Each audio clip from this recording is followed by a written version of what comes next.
Hello, good day viewers. Welcome to another mathematics presentation. So in this presentation, I want us to answer this simple question right here.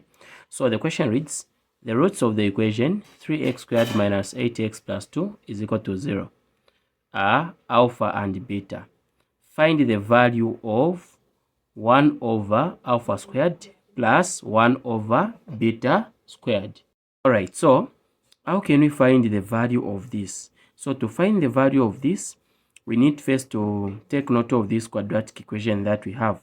So our equation is 3x squared minus 8x plus 2 equal to 0. So we need to find first the sum, okay? We need to find the sum.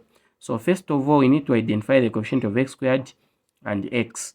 So the coefficient of x squared is C, 3, which will be presented by A. Then coefficient of this x will be presented by B, which is negative 8. Then C is equal to 2, which is this one. So we are going to find the sum, okay? So the sum is alpha plus beta is equal to negative B over A. So this is the formula. So we're going to say alpha plus beta equal to negative, where there is B, we're going to put negative 8 in brackets, divided by, where there is A, we're going to put a 3. So this gives us alpha plus beta is equal to this negative and this negative will cancel, remain with 8 over 3. So this is for the product.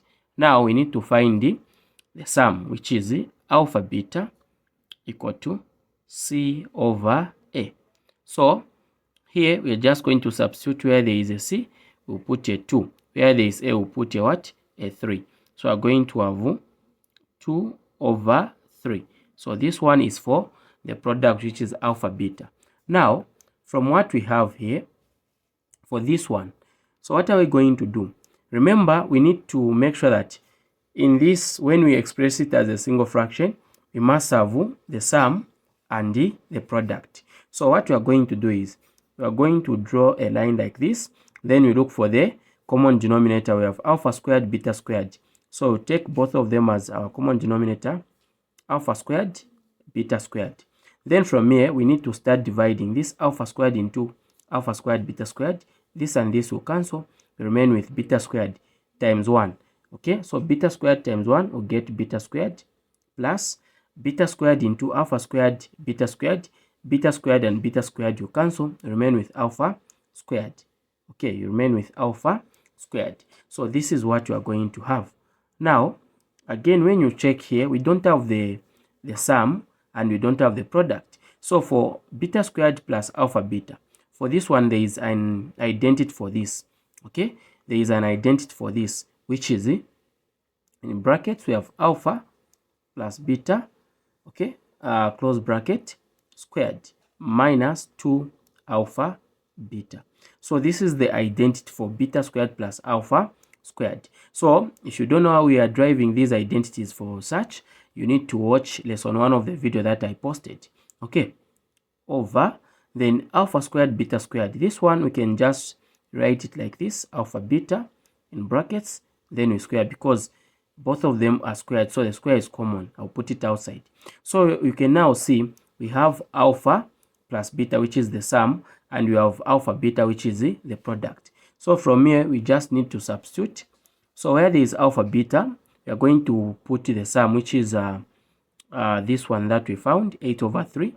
So I write 8 over 3 squared minus 2 in bracket, where we have alpha beta, which is the product. We are going to put this one, this one, 2 over 3. So 2 over 3. Then over, where there is again alpha beta, the product, you put the same, 2 over 3. So put 2 over 3 squared. Then from here, it's just a matter of simplifying. So this one gives us 8 over 3 squared. This gives us 64 over 9 minus 2 times 2, it's 4 over 3. Okay, then we are going to divide this. We are going to divide this by, so 2 over 3 squared. This will give us 4 over 9. So from here, we can express this one as a single fraction, 64 over 9 divided by 4 over 3. So I'll write this side. So 64 over 9 minus 4 over 3. I need to express this one as a single fraction. So the common denominator of 9 and 3, it's 9. 9 into itself to give us 1. 1 times 64 will get 64 minus 3 into 9. It's 3. 3 times 4 to give us a 12. Okay, so 64 minus 12, 4 minus 2, it's a 2. 6 minus 1 to give us a 5 over 9. So get something like that.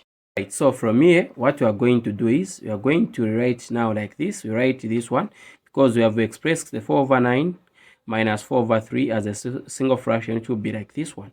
So you write 52 over 9 divided by 4 over 9.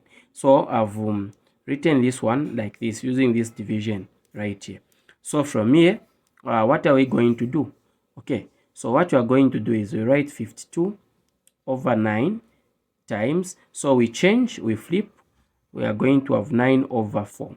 So what has happened here is that the moment we change from division to multiplication, okay, what will happen is that this denominator becomes the numerator becomes a denominator.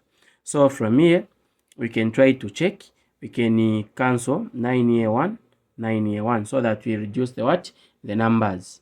Right, so again, 4 can go into 52 without giving us a remainder. 4 here 1, 4 into 52, it's 13. So we have 13 times 1, which is 13, okay, which is 13 over, then we have 1 times 1, which is what? 1, okay. So from here now, we can do this. 1 into 13, it gives us what? 13. So this is the answer, okay. So that is how you can answer such a question.